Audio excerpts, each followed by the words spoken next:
I'd like to start with a poem, The Unbroken by Rashani.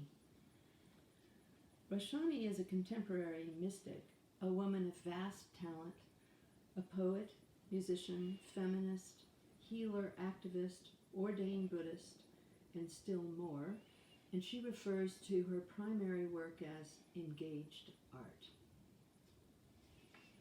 The Unbroken. There is a brokenness out of which comes the unbroken, a shatteredness out of which blooms the unshatterable. There is a sorrow beyond all grief which leads to joy, and a fragility out of whose depths emerges strength. There is a hollow space too vast for words through which we pass with each loss, out of whose darkness we are sanctioned into being. There is a cry deeper than all sound, whose serrated edges cut the heart as we break open to the place inside that is unbreakable and whole while learning to sing.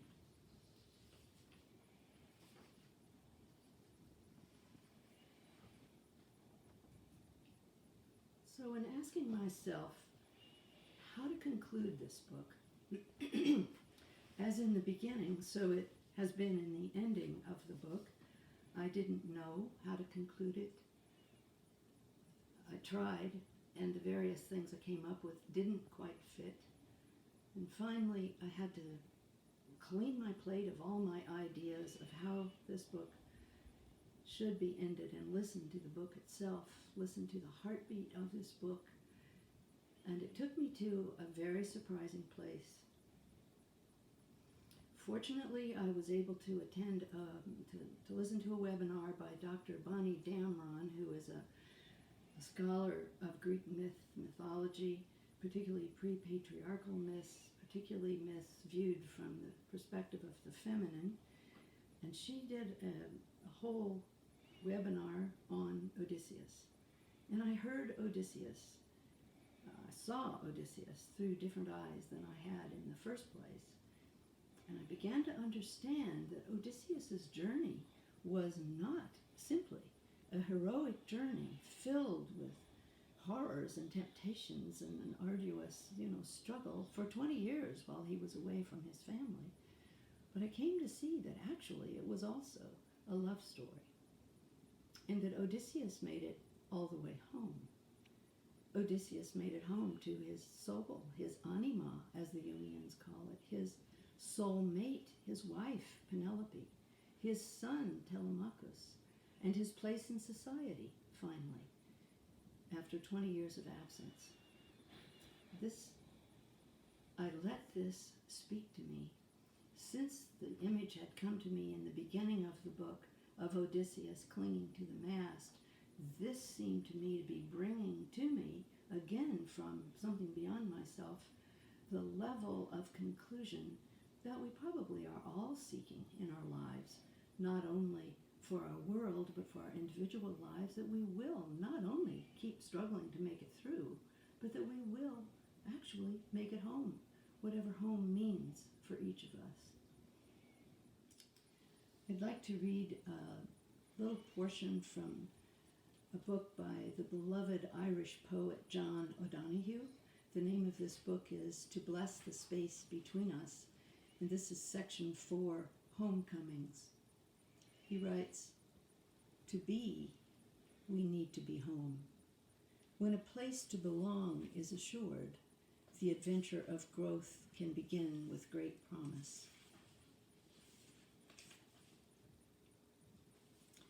Home is where the heart is. It stands for the sure center where individual life is shaped and from where it journeys forth. What it ultimately intends is that each of its individuals would develop the capacity to be at home in themselves. This is something that is usually overlooked, but it is a vital requirement in the creativity and integrity of individual personality. It has to do with the essence of a person, their sense of their own inner ground.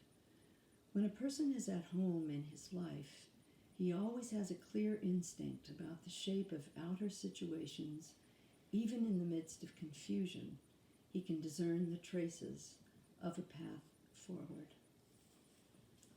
That is exactly, it occurred to me much later, exactly what these interviewees did.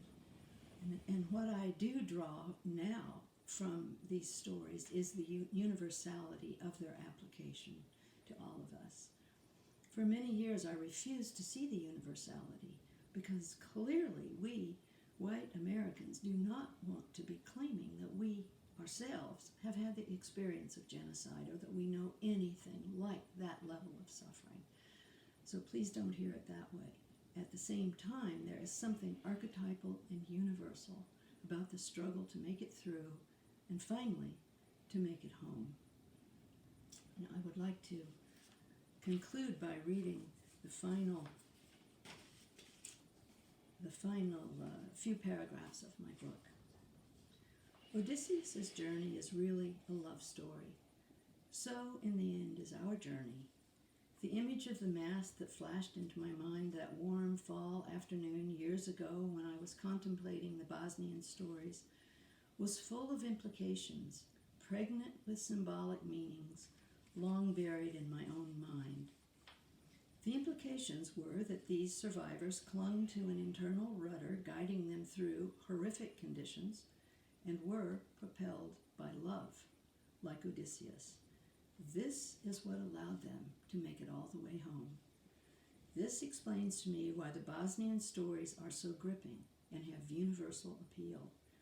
Wherever I present them, some people are in tears, able to identify with the soul-searing journey, though most of them have not gone through genocide or war. In Russia, after hearing my presentation, a Russian psychotherapist commented that she had never believed she could be healed of her own trauma until she heard these stories. Another Russian participant, a psychoanalyst, also in tears, commented that these stories made him feel compassion for himself as he realized the vicarious trauma he had suffered working with trauma survivors in Chechnya. As trauma increases in our world on many fronts and for many reasons, destructive and inhumane, out-of-control authoritarian governments being one of them, stories like these can inspire others. Ultimately, whatever we have been through, no matter how horrendous, we are all in this together. From Pete Seeger, quote, "Even when we are torn asunder, love will come again," end quote. As Viktor Frankl wrote in Man's Search for Meaning, "I saw the truth as it is set into song by so many poets, proclaimed as the final wisdom by so many thinkers, the truth that love is the ultimate and the highest goal to which man can aspire. Then I grasped the meaning of the greatest secret that human poetry and human thought and belief have to impart. The salvation of man is through love and in love." And now I want to read you a final poem, the title of which is Kindness by Naomi Shihab Nye. Before you know what kindness really is, you must lose things. Feel the future dissolve in a moment, like salt in a weakened broth. What you held in your hand, what you counted and carefully saved, all this must go, so you know how desolate the landscape can be between the regions of kindness. How you ride and ride thinking the bus will never stop. The passengers eating maize and chicken will stare out the window forever. Before you learn the tender gravity of kindness, you must travel where the Indian in a white poncho lies dead by the side of the road.